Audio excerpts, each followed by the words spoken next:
Good morning all.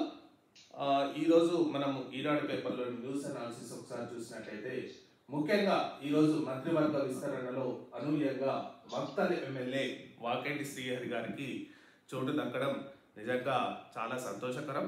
ముఖ్యంగా మాల సామాజిక వర్గానికి చెందిన వివేక్, ముదిరాజ్ సామాజిక వర్గానికి చెందిన వాకేటి శ్రీహరి మరియు అడ్లూరి లక్ష్మణ్ కుమార్ మరియు hello first of all good morning sir. మీకు first of all congratulation sir మా న్యూస్ నుంచి. నిజంగా ఫస్ట్ ఆఫ్ ఆల్ ఏంటంటే కాంగ్రెస్ పార్టీ ఒక సామాజిక సమీకరణాల నేపథ్యంలో మాదిగ సామాజిక వర్గానికి మరియు బీసీ సామాజిక వర్గానికి ఈ పెద్దపీట వేసిన దానికి ఎలాంటి సందేహం లేదు సార్. ఫస్ట్ ఆఫ్ ఆల్ మీరు మంత్రి కాబోతున్న శుభతరుణాన ఒక్క మాట సార్ మా గురించి. హలో, మీరు మంత్రి కాబోతున్నారు కదా సార్, ఒక్కసారి మాకు మా న్యూస్లో ఒక్కసారి చెప్తారా సార్? వాస్తవానికి కూడా పెద్ద మార్పు ఈరోజు మన ప్రియత ముఖ్యమంత్రి రేవంత్ రెడ్డి గారు తీసుకున్నటువంటి నిర్ణయం ప్రకారంగా ఈ విధంగా అంటే ఒక బి సామాజిక వర్గానికి సామాజిక వర్గానికి సార్ తెలంగాణలో అత్యధిక సామాజిక వర్గం ఉన్న ముదిరాజ్ సామాజిక వర్గానికి నిజంగా పెద్దపీట వేయడం చాలా సంతోషకరం సార్. అలాంటి మొదటిసారి ఎమ్మెల్యే గెలిచినా కూడా సామాజిక వర్గానికి న్యాయం చేయాలని ఒక మంచి ఆలోచనతో ఉన్నటువంటి దృఢమైన ఆలోచనతో ఉన్నటువంటి ప్రియత ముఖ్యమంత్రి గారికి హృదయపూర్వకంగా ధన్యవాదాలు తెలియజేయాల్సిన సందర్భం ఇది.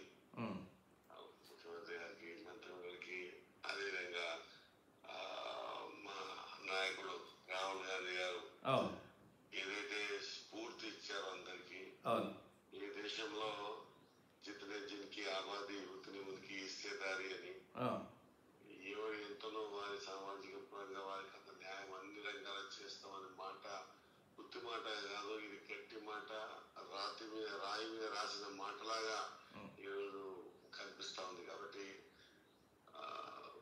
హృదయపూర్వకంగా ధన్యవాదాలు, కృతజ్ఞతగా నేను అనుకుంటాను సార్. ఫస్ట్ ఆఫ్ ఆల్ మీకు కూడా చాలా కంగ్రాచులేషన్ సార్, ఎందుకంటే మీరు ఈరోజు మంత్రి కాబోతున్నారు. సో మార్నింగ్ మాకు కాల్ చేసినందుకు, నిజంగా మాకు టైం ఇచ్చినందుకు మీకు ఆల్ ద బెస్ట్ సార్. ఈ టర్మ్ అంటే ఏదైతే మీ మంత్రిగా ఈ టర్మ్ను సక్సెస్ఫుల్గా ఒక అణగారిన ఒక బీసీ సామాజిక వర్గ నేతగా మంచి పేరు తెచ్చుకోవాలి. మంచి ఈ తెలంగాణ అభివృద్ధిలో మీ పాత్ర అనేది చాలా కీలకంగా ఉండాలి. రాబోయే రోజులలో కూడా మీకు ఏదైతే మంత్రి కేటాయిస్తారో దానికి 100% న్యాయం కల్పించు సకల వర్గాల ప్రజల తెలంగాణ అభిమాన ప్రజలను చూరగొనాలని మా యొక్క కోరిక sir. All the best sir, all the best. So ఇదండి ముఖ్యంగా వాకేటి శ్రీహరి, మక్తల్ ఎమ్మెల్యే అయిన వాకేటి శ్రీహరి మనకు టైం ఇచ్చినందుకు. వాకేటి శ్రీహరి, అడ్లూరి లక్ష్మణ్ ఇది కన్ఫర్మ్ కాలేదు, అంటే మేబీ కవ్వం సత్యనారాయణ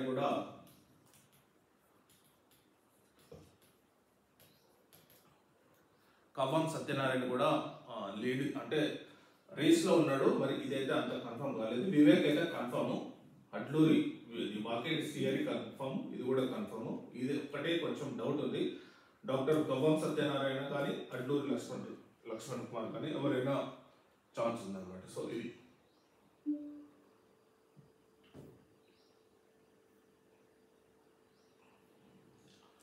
తెలంగాణ కల్పతరువు కాళేశ్వరం,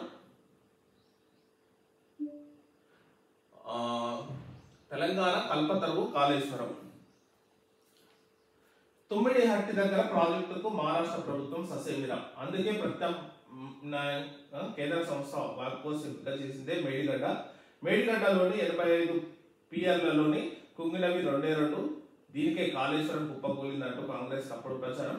కమిషన్ ముందుకు తప్పకుండా వెళ్తాం, కాంగ్రెస్ దుష్ప్రచారాన్ని పటాపంచం చేశామని చెప్పి హరీష్ రావు గారు మనకు నిన్న దాదాపు 2 గంటల ప్రెస్ మీట్ ఎక్స్ప్లెనేషన్ ఇవ్వడం జరిగింది. ముఖ్యంగా కాళేశ్వరంపై power point presentation Harish Rao గారు ఇవ్వడం జరిగింది. సో నిన్న జరిగిన ప్రజెంటేషన్ కు ముఖ్యంగా నాకున్న డౌట్స్ ఒకసారి మనం చూసినట్టయితే అసలు కాళేశ్వరంపై నాకున్న వ్యూ, అసలు ఎట్లా కాళేశ్వరంపై నాకు అసలు ఒక సామాన్యుడిగా, ఒక సివిల్స్ కోచింగ్ ఇచ్చే వ్యక్తిగా నాకున్న ఒకసారి చూద్దాం.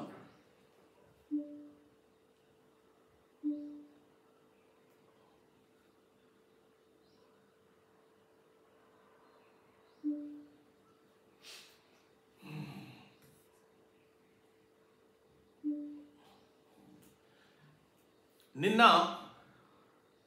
హరీష్ రావు చెప్పిన మాటలు అక్షర సత్యాలు, పచ్చి నిజాలు. హరీష్ రావు గారు ఒక్క అబద్ధం కూడా చెప్పలేదు. నిన్న హరీష్ రావు గారు చెప్పింది పూర్తిగా నిజం. కాకపోతే Kaleshwaram lift irrigation project KLIP అంటారు అనమాట. సో ముఖ్యంగా ఇది ఎట్లా ఉంటుందని మనం ఒకసారి దీని గురించి చూసినట్టయితే, గోదావరిలోని ఉపనదులైన వార్ధ, పెన్గంగా ఈ రెండు కలిసి ప్రాణహిత నదిగా మారుతాయి. ప్రాణహిత నది, ఇది వార్ధ అండ్ పెనుగంగా అనుకుందాం. ఈ రెండు కలిసి ప్రాణహిత నదిగా మారుతాయి. ఇది తుమ్మిడి గంటి దగ్గర, తుమ్మిడి గంట. ఈ ప్రాణహిత నది నెక్స్ట్ కాళేశ్వరం దగ్గర గోదావరిలో కలుస్తుంది. సో వీళ్ళు ఏం చేసారు, ఇక్కడ ప్రాజెక్ట్ కట్టారు, కాళేశ్వరం ప్రాజెక్ట్. కాళేశ్వరం ప్రాజెక్ట్ అనేది అదొక ప్రాజెక్ట్ కాదు, మూడు బరాజులు కట్టిరు, బ్యారేజీలు. ఇది మేడిగడ్డ దగ్గర ఒకటి కట్టిరు. దీన్ని లిఫ్ట్ చేసిన తర్వాత అన్నారం, తర్వాత సుందిల్లా,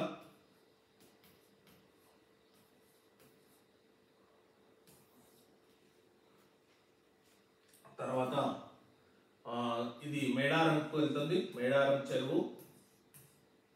తర్వాత ఇది రామగూడ, తర్వాత మిడ్మానేరు, ఇది SRSP.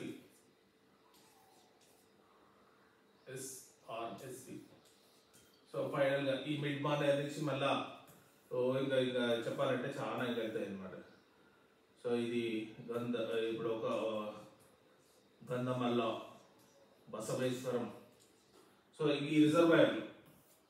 తర్వాత ఇంకా ఈ మల్లన్న సాగర్, కొండపోచమ్మ సాగర్, ఇవన్నీ రిజర్వాయర్లు. సో ఒక కాళేశ్వరం ప్రాజెక్ట్ అంటే 3 బ్యారాజులు, 15 రిజర్వాయర్లు, 7 లింకులు. సో ఒక ప్రాజెక్ట్ మొత్తం కలిపితే కాళేశ్వరం ప్రాజెక్టు. కాళేశ్వరం ప్రాజెక్టు నిన్న చెప్పింది అక్షర సత్యం హరీష్ రావు గారు. కాకపోతే ఏంటంటే నాకున్న ఇప్పుడు డౌట్లు చెప్తాం. సో ఇప్పుడు జనరల్గా ఈ వార్ధ అండ్ పెనుగంగా వీళ్ళు ఏం చేశారంటే, కాంగ్రెస్ పార్టీ ఏమని చెప్పిందంటే తుమ్మిడి గంట దగ్గర కట్టలేదు అని అంటుంది. తుమ్మిడి గంట దగ్గర కడితే మహారాష్ట్రలోని ప్రభుత్వం అస్సలే ఒప్పుకోలేదని చెప్పింది. ఎందుకంటే తుమ్మిడి గంట దగ్గర 155 మీటర్లతో కట్టుకోవచ్చు అని చెప్పి మనకు సెంట్రల్ వాటర్ కమిషన్ చెప్పినా కూడా మహారాష్ట్ర ప్రభుత్వం ఖచ్చితంగా ఒప్పుకోలేదు.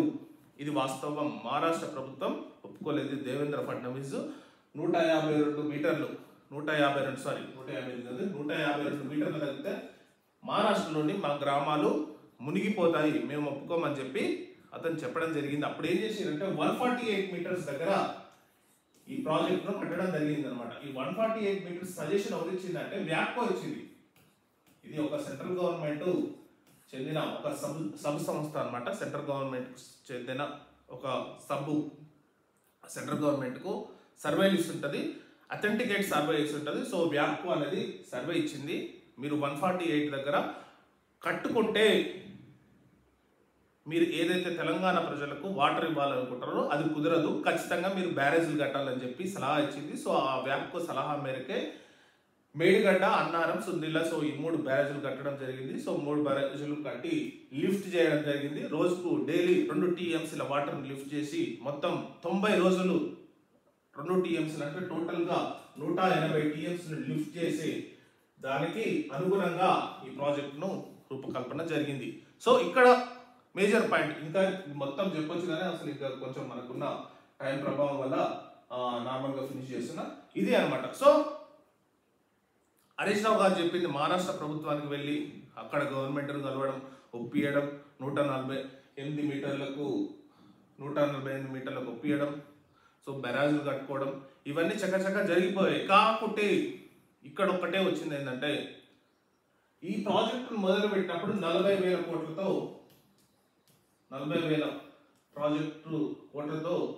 వ్యయంతో ఈ ప్రాజెక్టు ప్రారంభించడం జరిగింది. కానీ దాని తర్వాత ఇది 92,000 కోట్లకు పెంచడం జరిగింది. ఇది ఒక్కటే పెద్ద బ్లెండర్ మిస్టేక్ అని చెప్తుంటారు. ఎందుకంటే 40,000 కోట్లతోని ప్రాజెక్ట్ డిపిఆర్ తోని స్టార్ట్ చేసినప్పుడు ఇది పర్ఫెక్ట్ ప్రాజెక్ట్ అనమాట. అంటే 40,000 కోట్లతోని ఇది మంచి ప్రాజెక్టు. కాకపోతే ఇది ఎప్పుడైతే 92,000 కోట్లకు పెరిగిందో, నిన్న హరీష్ రావు గారు ఈ మాట చెప్పలేదు. మేము ప్రాజెక్టు స్టార్ట్ చేసినప్పుడే మహారాష్ట్ర దగ్గరికి వెళ్ళినాం, వేరే దగ్గరికి వెళ్ళినాం, అన్నీ చెప్పింది. కానీ ఈ మాట మెయిన్ మాట చెప్పలేదు. ఎందుకంటే ఇది 40,000 కోట్లతో డిపిఆర్ స్టార్ట్ చేస్తే దీన్ని 92,000 కోట్లకు ఎట్లా పెంచారు?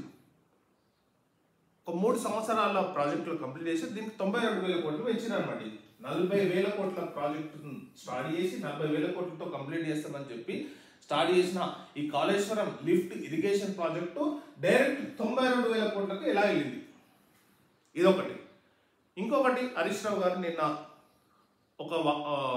ఏం చెప్పిండంటే ఊకే పదే సెంట్రల్ వాటర్ కమిషన్ మాకు పర్మిషన్ ఈ విధంగా ఇచ్చింది, సెంట్రల్ వాటర్ కమిషన్ ఒప్పుకుంది అని చెప్పి సెంట్రల్ వాటర్ కమిషన్ గురించి గొప్పగా చెప్పిండు. మరి ఎన్డీఏ గురించి ఎందుకు చెప్పాలి? National dam report, NDS.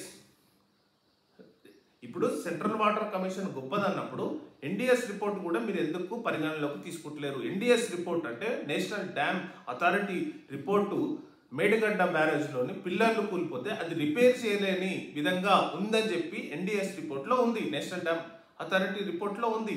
దాన్నేమో accept చేసలేదు. కానీ సెంట్రల్ వాటర్ కమిషన్ ఏదైతే వీళ్ళకి పర్మిషన్ ఇచ్చిందో, మాకు సెంట్రల్ వాటర్ కమిషన్ పర్మిషన్ ఇచ్చిందని చెప్పి హరీష్ రావు గారు చెప్తున్నారు. అంటే వీళ్ళకు అనుకూలంగా సెంట్రల్ వాటర్ కమిషన్ రిపోర్ట్ ఇస్తే అది మంచిది అంటారు. సో వ్యతిరేకంగా ఇస్తే ఎన్డీఏ తప్పని అంటారు. అంటే ఇప్పుడు సెంట్రల్ వాటర్ కమిషన్ ఏమో మంచిగా ఇచ్చింది, ఎన్డీఎస్ ఏమో తప్పిచ్చింది. సో రెండు సెంట్రల్ గవర్నమెంట్కి ఒకటేమో కరెక్ట్ అంటున్నాను, ఒకటేమో తప్పు అంటారు. ఎందుకంటే ఒకటేమో వాళ్ళకి అనుకూలంగా వచ్చింది, ఇంకోటేమో వ్యతిరేకంగా వచ్చింది. సో ఈ విషయంలో ఒకటి చూడాలి. మరియు ఈ ప్రాజెక్ట్ కట్టింది మెగా ఇంజనీరింగ్ ఇన్ఫ్రాస్ట్రక్చర్. అఫీషియల్గా మెగా ఇంజనీరింగ్ ఇన్ఫ్రాస్ట్రక్చర్ అఫీషియల్గా బీఆర్ఎస్కు కొన్ని 100 కోట్లు ఎలక్టోరల్ బాండ్స్ ఇచ్చింది అఫీషియల్గా. ఇది మీకు నెట్లో కూడా ఇప్పటితో కూడా తెలుస్తుంది. అంటే మెగా ఇంజనీరింగ్ కంపెనీ ఇన్ఫ్రాస్ట్రక్చర్ మీకెందుకు అఫీషియల్గా అన్ని 100 కోట్లు దానం ఎందుకు ఇస్తాయి? అంటే ఇప్పుడు కొన్ని 100 కోట్లు ఇచ్చిండు మీకు ఫండింగ్ అఫీషియల్గానే. అది ఎలక్టోరల్ బాండ్స్ చూస్తే అది ప్రతి పార్టీకి ఇచ్చిండు, కానీ ఇంకా మీకు ఎక్కువ ఇచ్చిండు. ఎందుకు ఇచ్చాడు?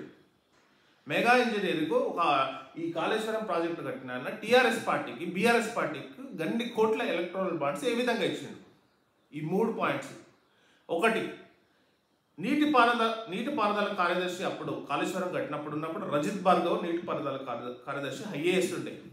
అతని బిడ్డ పెళ్లికి ఫలక్నామా ప్యాలెస్లో మెగా ఇంజనీరింగ్ ఒక ప్లేటు 1,20,000కు బుక్ చేసిండు. అంటే ఫలక్నామా ప్యాలెస్ మొత్తం బుక్ చేసిండు. అసలు మెగా ఇంజనీరింగ్ కంపెనీ రజిత్ భార్గవ్కు బుక్ చేయాల్సిన అవసరం ఏముంది? సో ఇది 4. కాగ్ రిపోర్ట్ ఏమని చెప్పిందంటే ఇది 1,00,000 కోట్ల అంటే 92,000 కోట్లకు తీసుకెళ్ళినప్పుడు దీని ఇంట్రెస్ట్ ఫుల్ పేమెంట్ 2032, 2036 వరకు మీరు కట్టాల్సినవి 2,52,000 కోట్లు. అంటే ఇప్పుడు ప్రజెంట్గా 92,000 కోట్లు వీళ్ళు లోన్ తీసుకున్నారు కాళేశ్వరం ప్రాజెక్ట్ కోసం నేషనల్ బ్యాంక్ నుంచి. అది రీపేమెంట్ మొత్తం 2036 సంవత్సరానికి రీపేమెంట్ చేయాల్సి ఉంటుంది. ఆ రీపేమెంట్ ఒకవేళ చేస్తే మీరు టోటల్ అమౌంట్ ఎంత పే చేయాల్సి ఉంటుంది అంటే 2,50,000 కోట్లు పే చేయాల్సి ఉంటుంది. అంటే ఇంట్రెస్ట్ ప్లస్ అసలు కలిపితే 2,50,000. అంటే మీరు తీసుకున్న 1,00,000 కోట్లకు 2,50,000 కోట్లు అంత పెద్ద అమౌంట్ అవుతుంది. అది పూర్తిగా తెలంగాణను ఆర్థిక విధ్వంసం చేయబోతుందని చెప్పి ఇది కాగ్ రిపోర్ట్ ఇచ్చింది. అంటే తెలంగాణలో ఏ పథకాలకు కూడా త్వరలో చాలా కష్టం అవుతుంది, పథకాలు ఇవ్వాలంటే డబ్బులు ఉండవు అని చెప్పి ఇది పూర్తిగా ఇది కాగ్ రిపోర్ట్ చెప్పింది అనమాట. అంటే మీరు తీసుకున్న అమౌంట్కు పే చేస్తున్న అమౌంట్కు చాలా ఒక వైట్ ఎలిమెంట్ లెక్క అంటే 2,52,000 కోట్లు పే చేయాల్సి ఉంటుంది. 2030 ఒకవేళ 2032 వీళ్ళు 2,50,000 కోట్లు పే చేస్తారా, పే చేయరు, దాన్ని రీషెడ్యూల్ చేయాల్సి ఉంటుంది. అంటే నెలకు 13,000 కోట్లు ఇంట్రెస్ట్ కట్టేది పోయి నెలకు 20,000 కోట్లు ఇంట్రెస్ట్ అవుతుంది అనమాట. సో అదొక్కటి పెద్ద ఒక ఈ 5 పాయింట్లకు సంబంధించిన ఒక పెద్ద మైనస్గా కాళేశ్వరం ప్రాజెక్టుకు నేను అనుకుంటున్నాను. కాకపోతే వేరే విధంగా చూసినట్టయితే ఇది వరల్డ్లోనే number 1 multi stage lift irrigation project, 18 లక్షలకు సాగునీరు అందించే ప్రాజెక్టు, ఇండస్ట్రీస్కు ప్లస్ వేరియస్ బయో ఎకోసిస్టమ్ గాను, బయోడైవర్సిటీ గాను, టూరిస్ట్ గాను ఈ ప్రాజెక్టు చాలా గుడ్ అని చెప్పాలి, మంచిగా ఉంది. కాకపోతే ఏంటంటే దీని వ్యయం ఏదైతే 40 నుంచి 92 తీసుకుపోయారో అప్పుడే ఈ ప్రాజెక్ట్ అనేది వయబుల్ కాదు. ప్లస్ డైలీ కరెక్ట్ ఇది 4,000 మెగావాట్లు కావాల్సి ఉంటుంది డైలీ. సో అది కూడా చాలా ఇబ్బందికరమైన విషయం. సో ఈ విషయాలలో మైనస్ తప్ప రిమైనింగ్ విషయాల్లో కాళేశ్వరం ప్రాజెక్ట్ అనేది ఎక్సలెంట్ ప్రాజెక్ట్ అనేది నా నమ్మకం. సో ఇది మేజర్గా news analysis. Thank you very much.